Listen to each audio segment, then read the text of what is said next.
Welcome back to the Astro-Insights Podcast. In episode 4 of the Astro-Insights Podcast, we examined the discovery of Uranus in 1781 and the unintended but explosive implications that this would have for astrology itself in the Age of Enlightenment. This week, we're changing things up a little bit. In keeping with the mercurial spirit of the number 5 in Chaldean numerology, which is all about liminality and transition, we're going to switch our focus from astrological prediction to astrological biography. Given that it's Gemini season, I've chosen to focus on the life and legacy of a famous Gemini and larger-than-life figure in British astrological history, the 17th century Magus and alchemist Elias Ashmole.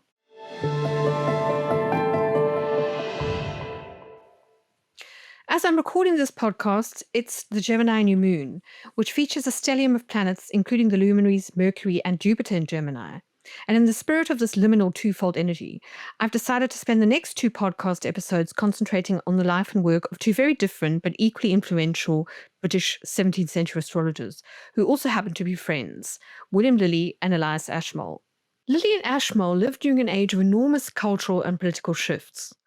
Although they came from different classes and backgrounds, both were deeply shaped by the intellectual and political currents of 17th century England, a time of civil war, philosophical paradigm shifts, and institutional upheaval.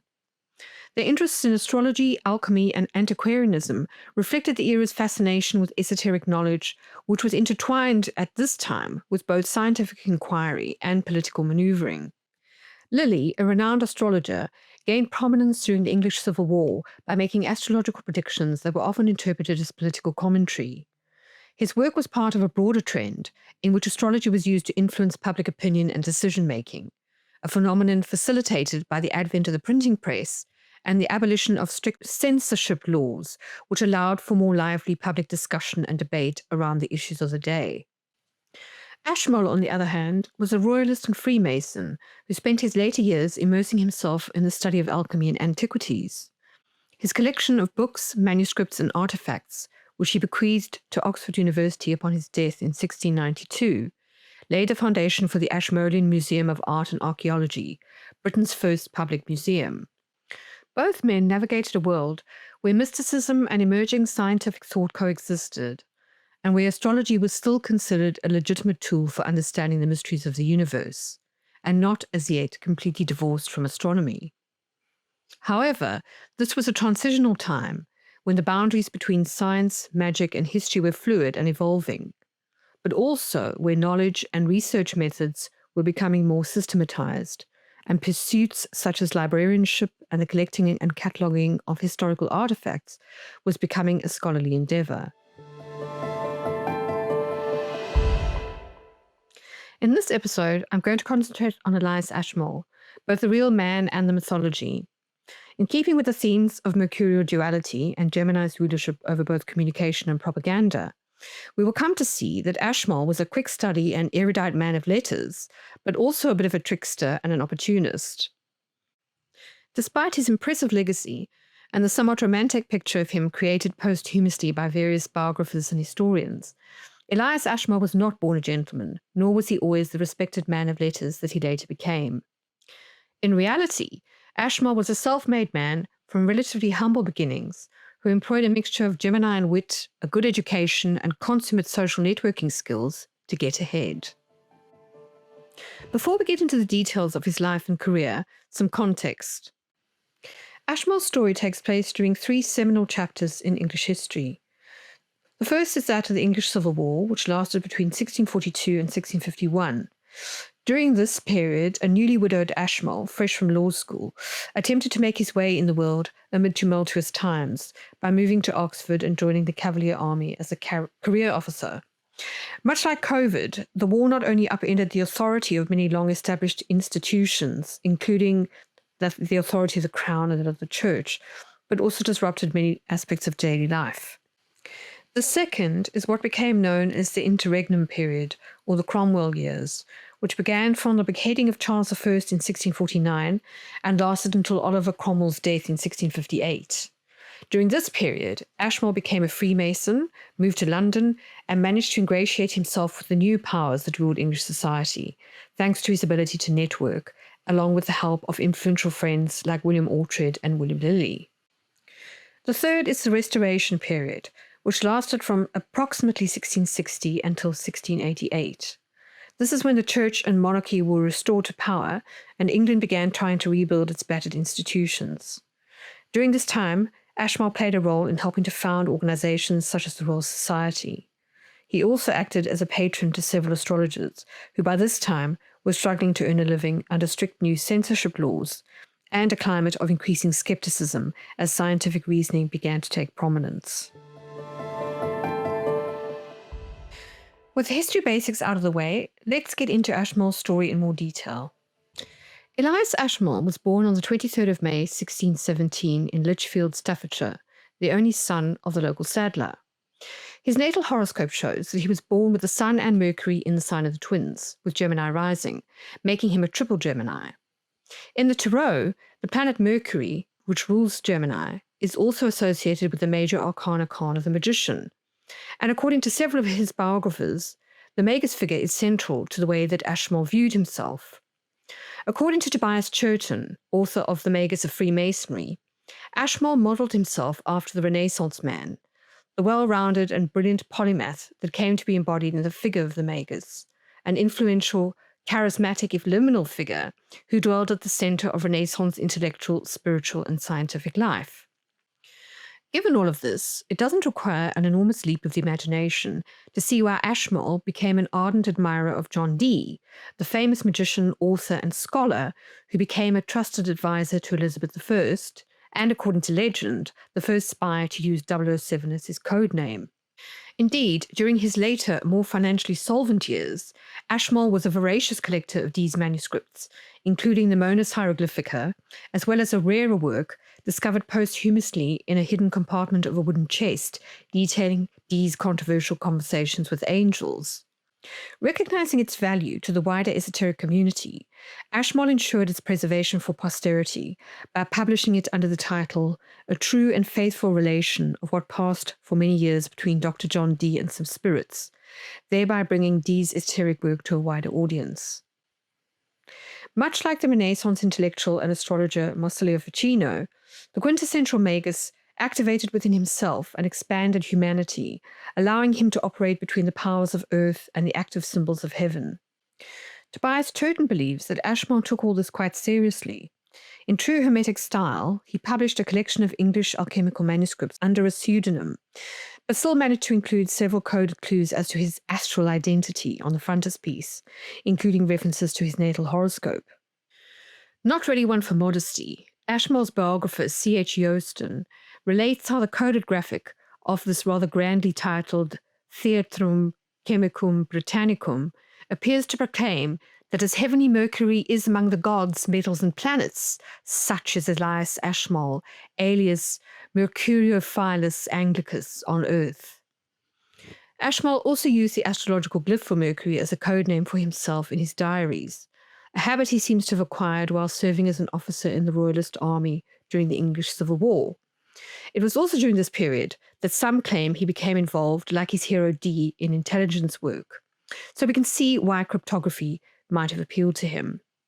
However, as the cautionary tales of both Nietzsche and John Dee remind us, the Magus figure can be morally ambiguous and has the potential to go either way, to work for the forces of good like Gandalf, or become a black magician like Sauron in Lord of the Rings, depending on whether he is or is not able to control his desire for power and prestige.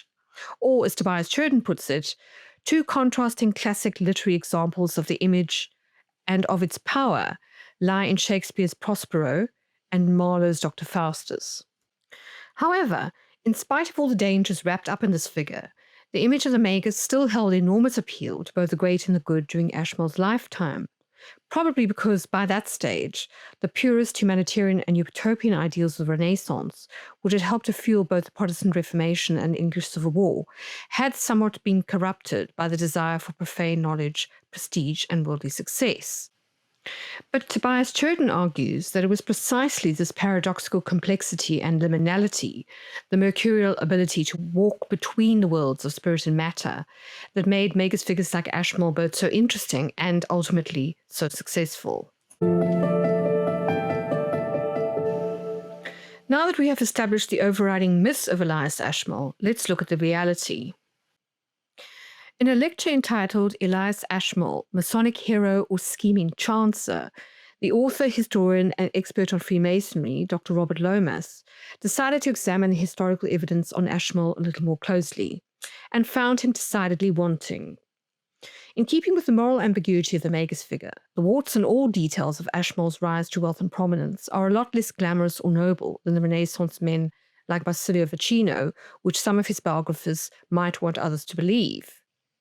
Much like fellow Gemini, Donald Trump's ascent from Nepo baby to self-promoting property developer with a history of multiple bankruptcies to become the 45th and 47th President of the United States, Ashmole's story also begins with a fairly checkered history. His early life, certainly up until his Saturn Return in August 1646, was marred by a series of early tragedies, unfortunate circumstances, and ill-fated choices, especially in terms of his political loyalties. However, unlike Trump, Ashmole's story also has a redemption arc. In typically gregarious Gemini fashion, Ashmole was a good networker and a fast learner. He was also a brilliant scholar and a loyal friend, care of his Jupiter in Aquarius and Moon in Taurus, which partially helps to explain his comeback from disgrace and ruin at the end of the Civil War to become a well-respected astrologer, man of letters, and patron of several esteemed and learned institutions, more on which later. However, in order to explain Lomas's thesis in more depth, let's first back up a little. Elias Ashmole was born on the 23rd of May, 1617 in Lichfield, Staffordshire, the only son of the local saddler. His family had once been prominent in the area, but their fortunes had declined by the time of Ashmole's birth. His mother Anne was the daughter of a wealthy Coventry draper, Anthony Bower, and a relative of James Paget, a baron of the Exchequer. His father, Simon Ashmole, was a saddler who had served as a soldier in Ireland and Europe. Ashmole was educated at Lichfield Grammar School, after which he trained as a barrister in London between 1633 and 1638.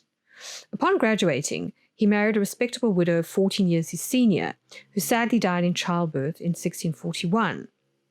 When the English Civil War broke out, he could no longer practice as a solicitor, so moved to Oxford, then the temporary court of the king, who had fled the capital, where he enrolled as a stranger at Oxford University. It was here that Ashmole's relationship with astrology began. After being admitted via the recommendation of his uncle to Brasenose College, Oxford, in 1645, he studied mathematics, astronomy, astrology, and alchemy under the tutelage of William Oughtred. And although he didn't graduate, he must have developed a considerable affection for the university, given his later bequest. Oxford would go on to confer an honorary master's degree on him in 1669. Oughtred, a mathematician, alchemist, astrologer, and inventor of the slide rule, would also later become an important patron to Ashmole when he moved back to London after the Civil War. According to Patrick Curry, once he took a shine to astrology, his interest became almost obsessive. In addition to his lessons at Brasenose College, he supplemented his formal education with self-study, acquiring several how-to manuals written by well-known Elizabethan and Jacobean astrologers for his library. He likely also found support in mystically inclined friends, including Captain Wharton, a King's Garrison officer and avid astrologer, who he met on the 22nd of March 1645. Not long afterwards, Wharton appointed Ashmole as one of Oxford's 4 Masters of Ordnance, which may explain why he dropped out of college. Whilst in the army, he learned ciphers and began keeping a diary and code, perhaps to avoid the snooping eyes of parliamentarian spies. At any rate, he did not stay in Oxford long. After the town fell to the Roundheads, Ashmole moved on to Worcester in the winter of 1645, where he secured a similar position in the King's army as Master of Ordnance. Here he remained until the royalist garrison fell too, at which point, out of a job and having formally signed articles of surrender to Cromwell's army, he was forced to retreat to Cheshire and move in with his father-in-law, both his biological parents having died. A parliamentary decree meant that he, along with other royalist supporters, were formally banned from returning to London, and so he could not practice law. The articles of surrender he had signed obliged him to either return to his home in Staffordshire or go overseas and never to bear arms any more against the Parliament of England or do anything wilfully to the prejudice of their affairs. This left him in a bit of a pickle. As Lomas puts it, Ashmole's luck appeared to have run out. He had picked the wrong side of the Civil War, and by late 1646 was out of a job and political favour. Miserable, dejected, and stressed out, he seemed prepared to try anything to improve his situation. Like many of his contemporaries, he wasn't above marrying for money. Having already married and lost a wife who was 14 years his senior, he now set about trying to find a wealthy widow to help restore his fortunes. According to Robert Lomas, during this time, he continually cast new horoscopes, asking if he should get a fortune by a wife without pains and easily. Almost any wealthy widow would have done. Mrs. Cole, Mrs. Minshall, Mrs. Ireland, Mrs. Thornborough, Mrs. March, Lady Fitton, or Lady Manwaring all figure in the erotic and pecuniary dreams that the 29-year-old Ashmole recorded during this period. His diary entries show him to be an inconsiderate and outrageous flirt, as he tried to consummate a speedy marriage to help fill his lean purse. His amorous efforts proved to be all in vain, it would seem, for his next marriage, to a woman 20 years older than him, would only take place in 1649, several years later, and only after he had moved back to London and become a remade man. From an astrological point of view, however, there was some method to his madness. For in his natal chart, Jupiter, the planet of luck and good fortune, rules both the 7th house of marriage and the 8th house of joint resources and inheritances.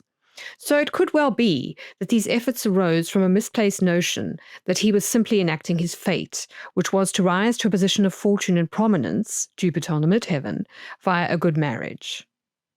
And indeed, this natal configuration did eventually bear out. Ashmole's second wife, Lady Manwaring, who had been thrice widowed, provided him with the fortune necessary to make him an independent man of means, giving him carte blanche to indulge in his favoured pastimes, collecting rare books and focusing on studying his many intellectual interests. However, by late 1646, things do appear to have changed for Ashmole. By the 25th of October of that year, he was on his way to London, despite the undertaking he had given at Worcester not to live in the capital. So what had happened to reverse Ashmole's fortunes and make him socially acceptable once more? Perhaps it was his admission in mid-October 1646 to the Warrington Lodge of Light, a local branch of what is known as accepted Freemasonry, an informal precursor to the more formalized Masonic lodges that would later become established in England from around 1717 onwards. His diary entry for that date reads, 4:30 p.m. I was made a Freemason at Warrington in Lancashire with Colonel Henry Manwaring of Carrincham in Cheshire. He then named several of the men present who were already established members of the lodge. What is noticeable about this list is that they are drawn from both sides of the Civil War. A Roundhead colonel, 2 royalist captains, as well as some local landowners, suggesting a fraternity that did not discriminate amongst members in terms of their political beliefs, but was more concerned with individual character. Whatever the case, Ashmole appeared to get a new lease on life. According to Lomas, he stopped drifting and immediately moved back to London, a decision that would prove to be the making of him. This behaviour stands in stark contrast to his rather pitiful and desperate diary entries up until that point, which revealed that he had been afraid to contemplate such a move before his initiation. So what had changed? For any experienced astrologer, this description bears the unmistakable signature of a Saturn Return, a well-known rite of passage that happens around the age of 28 to 29. This is a transformative life phase, often marked by a series of trials that lead to a levelling up. Through loss or adversity, the individual undergoes a spell of profound growth, ultimately emerging with greater maturity and more resilience. And indeed, if we look at his planetary transits for this period, we find that he has just had his Saturn return. Transiting Saturn returned to its exact location in August of that same year. However, what's even more remarkable is that transiting Pluto and Neptune, both planets associated with transformative and mystical experiences, are forming in opposition to each other across Ashmole's ascendant-descendant axis or natal horizon. From an astrological perspective, it is as if he has had a metaphorical death and then been reborn again via a peak experience or spiritual awakening of some kind, mimicking the symbolic death and resurrection rituals that underlie many mystery cults, including the rites of Freemasonry. Whatever the reason, by the autumn of 1646, Ashmole was living in London and mixing freely with an erudite circle of well-connected astrologers, alchemists, and mathematicians. This friendship group also extended to include William Lilly, who he met in November 1646 via Jonas Moore, a tutor to the 14-year-old Duke of York at an astrological gathering. A fellow Mason, Lilly would go on to employ him in June 1647 to index his astrology manual, Christian Astrology, which was widely used as a textbook in many universities at the time, a job that Ashmole gladly undertook. Lilly also reintroduced Ashmole to William Oughtred, his former Oxford tutor, who became a patron and formed the centre of Ashmole's new set of illustrious friends, many of whom were prominent scholars and literati that were part of the intellectual movement that would go on to shape England's scientific revolution. They included people like Seth Ward, a mathematician and astronomer who later became Bishop of Exeter and then Bishop of Salisbury. He was a key supporter of the Royal Society and played a role in advancing scientific thought in England. Then there was Jonas Moore, a mathematician and surveyor, best known for his work in cartography and his contributions to the Royal Observatory at Greenwich. Moore was instrumental in developing England's scientific infrastructure, particularly in astronomy. There was also Thomas Henshaw, a lawyer, diplomat, and alchemist, who was deeply involved in early scientific circles, including the Royal Society, and had connections with figures like the diarist and courtier John Evelyn. And finally, there was Christopher Wren, the engineer, architect, and astronomer, best known for designing St. Paul's Cathedral and being a founding member of the Royal Society. A former astronomy lecturer at Oxford, Wren had by that stage been made a Fellow of All Souls College, Cambridge. Within a year of gaining entry into this distinguished set, Ashmole had become a frequent visitor to Gresham College, an esteemed institution recognized as a meeting place for the founding members of the Royal Society, and, according to some conjectures, a possible gathering point for Masonic lodges. Ashmole also got to know the astrologer George Wharton, a rival and critic of Lilly's, along with Vincent Wing, an astronomer-astrologer in the style of Johannes Kepler, best known for publishing astrological ephemerides and almanacs and compiling astronomy textbooks. Unlike Lilly, Ashmole did not practice astrology for a living. Having published several books and married well for a second time in 1649, he was independently wealthy and had no need of that. Instead, he used his expertise to answer various moral dilemmas and judicial questions put to him by members of the gentry. This naturally lent him a certain cash and gave him both inside knowledge and access to certain elite groupings he might not otherwise have had. Certainly, as Curry puts it, this matched his ambitions and served as a means of advancing his career and social position. A bit of a social climber with the Saturn-Pluto conjunction in materialistic Taurus and Jupiter on the midheaven, Ashmole was drawn to money, power, and secretive elitist organizations in many ways. This natal placement also probably helps to explain his penchant for collecting books and antiquities. So much so that Richard Garner's entry for Ashmole in the 1891 Dictionary of National Biography claims that acquisitiveness was his master passion. Like many men of his ilk, he saw astrology as a gateway language that was essential to acquire if one was to pursue other, more arcane esoteric pursuits, including magic and alchemy. Ashmole's attitude is probably best summed up by a statement he made in his 1652 treatise, "Judicial astrology is the key to natural magic, and natural magic is the door that leads to the blessed philosopher's stone." With his typical Gemini curiosity, Ashmole's interests were certainly not confined to astrology. He was also very drawn to Hermeticism and was known to have been mentored by William Backhouse, a wealthy alchemist, inventor, and truth seeker who shunned the limelight. However, this fascination with esoteric pursuits did not preclude an interest in natural science. Indeed, during this period, both studies were seen as complementary aspects of what came to be known as natural philosophy. Natural philosophy is often described as the precursor to modern science. But at that time, it took a holistic approach, encompassing both the study of nature, the physical world, and the principles governing it, and the spiritual, philosophical, and cosmological systems thought to underpin it.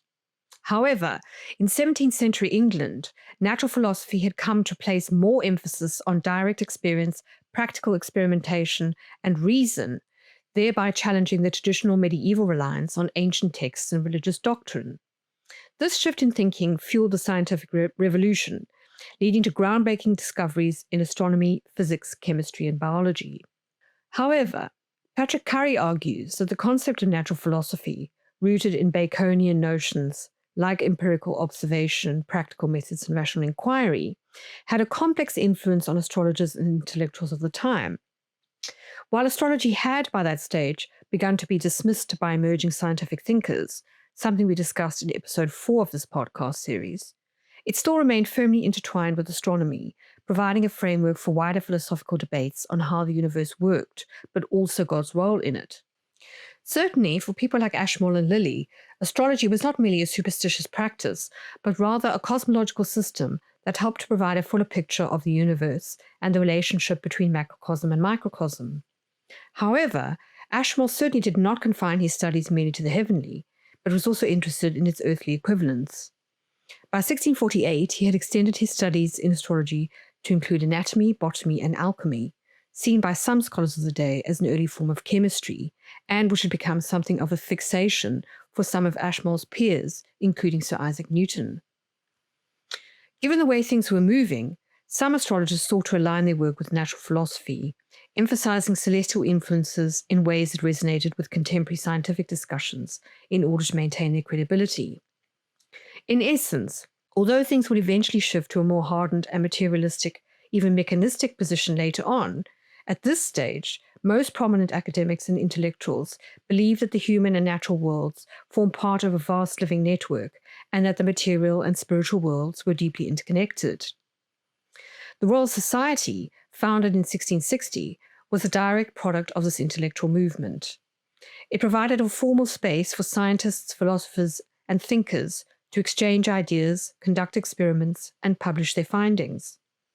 The Society's motto, Nullius in verba, which means take nobody's word for it, reflected its commitment to empirical observation, as well as theories backed by evidence and facts rather than the accepted wisdom of authority figures or institutions like the Church. Early members included Robert Boyle and Isaac Newton, who revolutionized fields like chemistry and physics. At its heart, the Royal Society modeled itself on Sir Francis Bacon's vision of a utopian shrine to learning, which was rooted in the Masonic metaphor of Solomon's Temple. Tobias Churton describes how Bacon, who was often referred to as the third Plato, envisaged this new, more systemic approach to natural philosophy. Bacon's aim was to get people from the known to the unknown, from worshipping God in his house or church to examining God's creation in his other house, the universe or temple of nature. This idea goes back to Hermetic and natural philosophical sources that Bacon shared with Elias Ashmole, though Bacon gave his reform program a slightly more worldly flavor than some of his peers, such as Dr. Robert Flood. In classical terms, it was more about Aristotelian as opposed to Platonic physics, something not everybody was wild about, including Ashmole. Despite this, on the 3rd of January 1661, Ashmole was invited to become a member of the newly formed Learned Society. His diary confirms this, stating that, "This afternoon I was voted into the Royal Society at Gresham College." A few days later, on the 9th of January 1661, his diary records that, "This afternoon I went to take my place among the Royal Society." Although he doesn't seem to have been a regular attendee of RS gatherings, he always paid his subs and seemed to relish the prestige and privileges that came with membership, especially the glow of royal favour, courtesy of the king, its patron.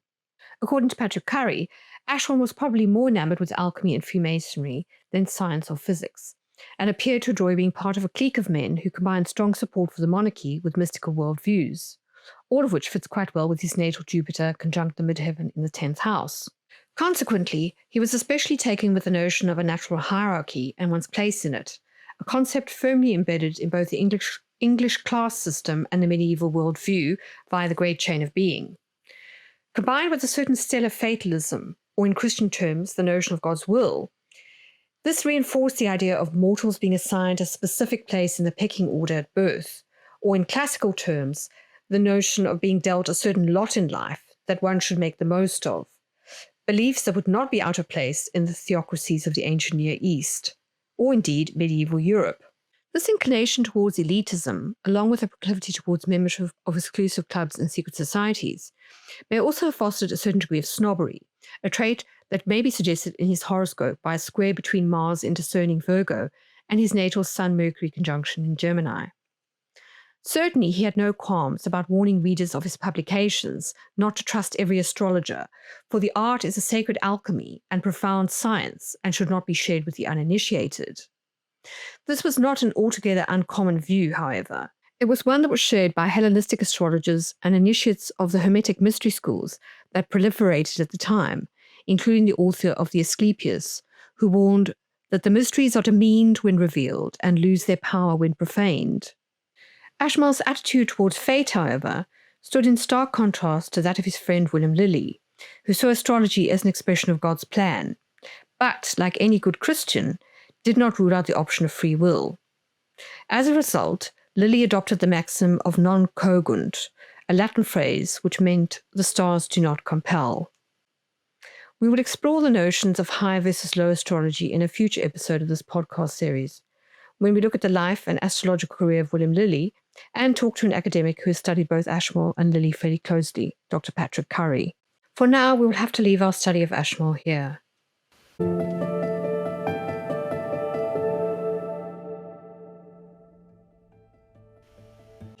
Despite his earlier career mishaps and burning social ambition, Ashmole appears to have come good in the end, as they say. Certainly, after his initiation to Freemasonry and mentorship by William Backhouse, he seems to have become a generous benefactor, engaged citizen, and diligent conserver of knowledge, bequeathing his extensive library and antiquarian collection to Oxford University at his death. Tobias Churton sums him up. Larger than life, Ashmole triumphed over countless setbacks. He was powerfully creative, driven along on a paradox. Ashmole's late biographer, C.H. Youlston, thought his greatness probably lay in a dynamic tension between the man of the world on the one hand and the hermetic soul of a spiritual mystic on the other, indifferent to the judgments of the worldly. Garnering sufficient for himself, he was also remarkably generous and charitable. Indeed, Ashmole was known to be a good patron of the astrological community, employing several astrologers as clerks in the excise office, where he had been awarded the position of comptroller during the Restoration period, in lieu of his loyal service during the Civil War. Perhaps this was due to the character-forming years of his Saturn Return, which seems to have stripped away all outer distractions and former relationship, lifestyle, and career attachments, forcing him back on his own resources and clearing the way for his spiritual initiation and return to London. His long friendship with Lilly, who generally strived to be spiritually pious and live life according to Christian principles, may also have had a good influence on him. Lilly was also known for his commitment to honesty, particularly in his astrological practice, where he emphasized ethical conduct and truthfulness in interpretation. And although he admired Lilly's dedication to community service and perfecting his craft, Ashmole was more focused on collecting and preserving knowledge than being an excellent practitioner or spiritual counselor. Instead, he chose to play a librarian or conservative's role by safeguarding rare and precious manuscripts related to his fields of interest. Certainly, though, their friendship was beneficial to both, with Ashmole even publishing Lilly's autobiography posthumously and paying for a handsome gravestone upon Lilly's death.